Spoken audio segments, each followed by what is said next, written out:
Hello అండి, ఇప్పుడు బజ్జీ మిర్చి ఫ్రై ఎలా చేసుకోవాలో మనం చూసేద్దాము. దానికోసం ఇలా పొడవుగా ఉన్నటువంటి మిరపకాయలు అయితే తీసుకోండి. దాని మధ్యలో ఇట్లాగా ఘాటు పెట్టేసుకొని మధ్యలో ఉన్నటువంటి ఇత్తనాలన్నీ కూడా తీసి సైడ్ అయితే పెట్టేసుకోవాలి. మీకు కావాల్సిన సైజులో అయితే కట్ చేసుకొని పెట్టుకోవాలి. అన్నీ కూడా ఒక ప్యాన్ పెట్టుకొని దాంట్లో కొంచెం ఆయిల్ అయితే వేసుకొని ఆయిల్ హీట్ ఎక్కిన తర్వాత ఒక సన్నని ఉల్లిపాయ తరుగు వేసుకొని వేపుకోవాలి.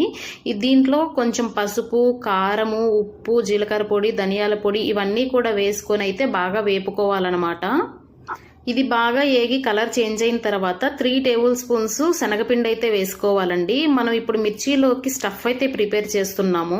ఆ స్టఫ్ కోసం వేరుశనగలు, కొబ్బరి, తెల్లబాయ, ధనియాలు, జీలకర్ర, ఇంకా మనకు పచ్చెనగలు, మినప్పప్పు, ఎండుమిరపకాయలు ఇవన్నీ వేసి బాగా వేయించిన తర్వాత మిక్సీ పట్టి పౌడర్ లాగా చేసుకోవాలి.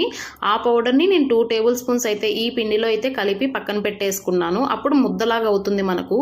ఆ ముద్దని తీసుకొని వచ్చి మనం ఇక్కడ మిరపకాయలు అయితే స్టఫింగ్ గా పెట్టేసుకోవాలి. చాలా నిండుగా అయితే పెట్టుకోండి, అప్పుడే టేస్ట్ బాగా వస్తుంది. ప్యాన్ పెట్టుకొని ఆయిల్ వేసుకుని హీట్ ఎక్కిన తర్వాత మనం ఈ స్టఫ్డ్ మిరపకాయలను అయితే మనం వేయించుకోవాలన్నమాట. ఇట్లాగా మెల్లగా సైడ్ కి అనుకుంటూ మొత్తం కూడా ఎగేటట్టు అయితే చూసుకోవాలి.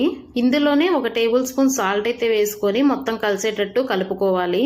ఇవి వేగిన తర్వాత మనం ముందుగా ప్రిపేర్ చేసుకున్నటువంటి పల్లీ పౌడర్ ఉంది కదా, అదైతే దీంతో వేసుకొని బాగా అయితే కలుపుకోవాలి.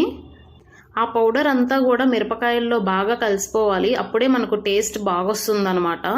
ఈ స్టేజ్లోనే మీ దగ్గర పాలు కానీ ఉంటే అవి యాడ్ చేసుకోండి, టేస్ట్ ఇంకా బాగుంటుంది. సో ఇలా చేసుకున్నవి మనం సైడ్ డిష్గా అయితే మనం తినొచ్చండి. అంటే పప్పు చారులోకి కానీ రసంలోకి కానీ చాలా బాగుంటాయి టేస్ట్. ఒకసారి మీరు కూడా ట్రై చేయండి. లైక్ చేసి, షేర్ చేసి, కామెంట్ చేయండి. Bye bye.